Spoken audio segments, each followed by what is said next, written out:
Chris, good afternoon. Declassified by the Office of the Director of National Intelligence yesterday and released publicly just moments ago is an exchange of emails initiated by Michael S. Rogers, the four-star admiral, now retired, who headed the National Security Agency in the second Obama term.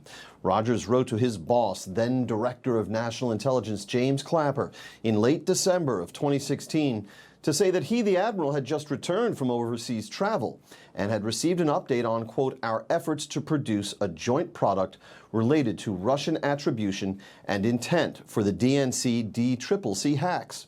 I know that this activity is on a fast track, Rogers wrote, to put together a product that can be provided to the president.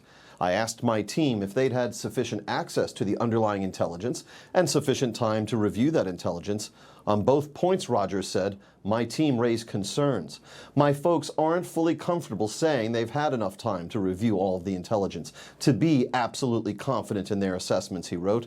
I'm not saying that we disagree substantively, but I do want to make sure that when we are asked in the future whether we can absolutely stand behind the paper, that we don't have any reason to hesitate because of the process. If the intent is to create an integrated product, Rogers said, that is CIA, FBI, NSA jointly authored, that we can all defend, we need a process that allows us all to be comfortable.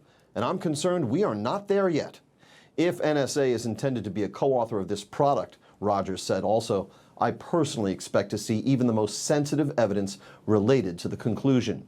If your intent is to create a CIA-only or CIA-FBI authored product, then Rogers concluded, I will stand down on these concerns. On that email, Admiral Rogers CC'd FBI Director James Comey, seen at screen left, and CIA Director John Brennan, seen at screen right, flanking the DNI, James Clapper, seated in the middle, for their joint congressional testimony 10 months before this email in February of 2016. Director Clapper took a little over 12 hours to reply to Admiral Rogers, and when he did, he addressed Brennan and Comey as well, suggesting they too, during those 12 hours, privately expressed views similar to those of Rogers. Clapper began, Mike, John, Jim, understand your concern. It is essential that we, CIA, NSA, FBI, ODNI, be on the same page, Clapper wrote, and we're all supportive of the report, in the highest tradition of, that's our story and we're sticking to it, quote unquote.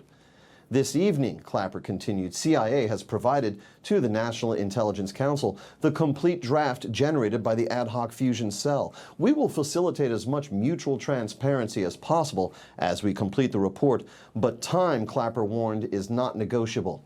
We may have to compromise on our normal modalities, since we must do this on such a compressed timetable.